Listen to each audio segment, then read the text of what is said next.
Hi guys. For some people, skateboarding comes easy, but for others, it just doesn't seem to click. That's why today, hopefully, I'm going to be teaching you guys how to do a pop shuvit on a skateboard. Now, if you guys don't know what a pop shuvit is, pretty much it's when a skateboarder pops the board under him, it spins 180 degrees, and then he catches it with his feet and lands it. Okay, so today I'm going to be telling you guys what you guys are going to need to do a pop shuvit, like the board, the trucks, and everything on like that. And also I'm going to be teaching you guys how to do it, step by step, how I do it. Also, I'm going to show you guys what it looks like when you're finished and when you can do it off stairs and onto rails and stuff like that. So let's get on with what you guys are going to need.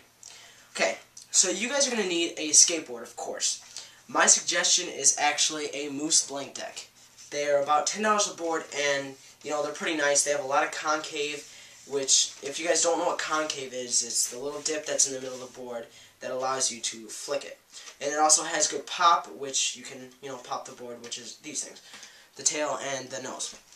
Also, you can get it in different colors, like the red one, and also you can get it in just the plain generic color. Okay, another thing that you guys are going to need is a pair of trucks, some wheels, bearings, and hardware. Now, a lot of people get confused on the bearings. You want to spend a lot of money on the bearings, because the bearings are what allows your wheel to move properly and good. And so if you have good, motion on your wheels, then, you're going to be able to do this trick a lot easier.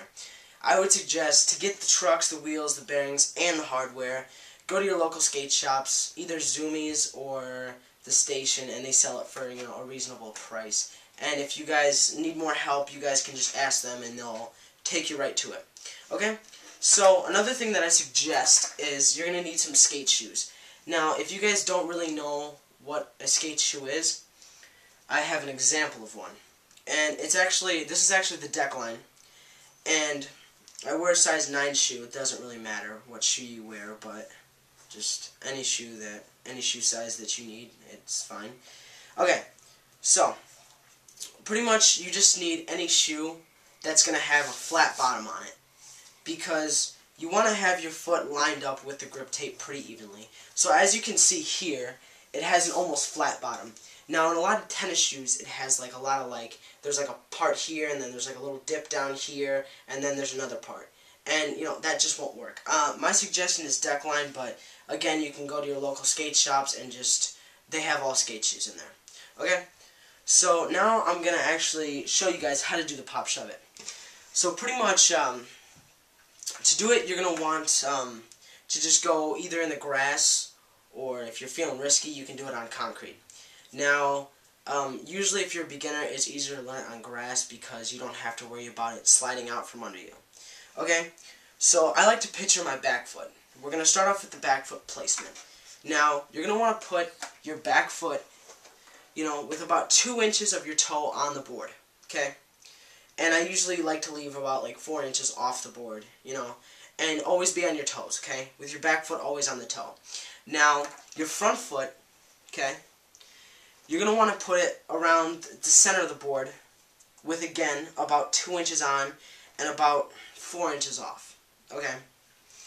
Now, the motion that you're going to want to do, I like to picture it like this. You're walking in the summertime on a sidewalk, and you step on a big, steamy pile of gum, okay? Now, as soon as you realize that there's gum on your shoe, I got gum on my shoe, what am I supposed to do? You usually find the nearest curb and you scrape it off, okay? Now, picture this. The back of your board is a curb, and you want to get this off as quickly as possible. Let's say you're playing tag or something and someone's trying to chase you.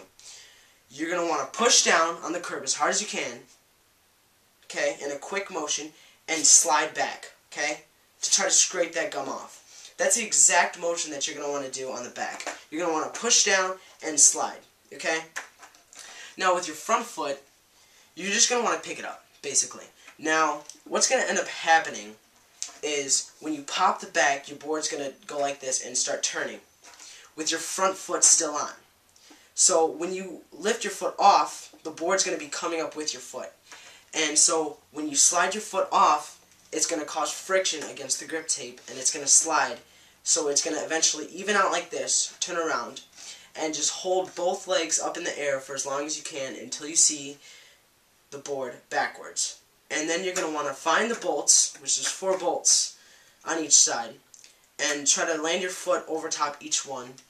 And the hardest part that I've noticed people have with this trick is they don't seem to have a right weight balance. This is why I suggest doing it in the grass. You're going to want to even out your weight, okay? Depending if you're doing it into a slant or, you know, up a hill and coming back down, it's all going to vary.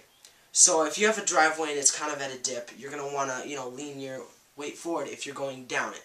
Okay? Last but not least, I'm going to show you guys what it looks like going down the 8th set at Skateworks. Yes!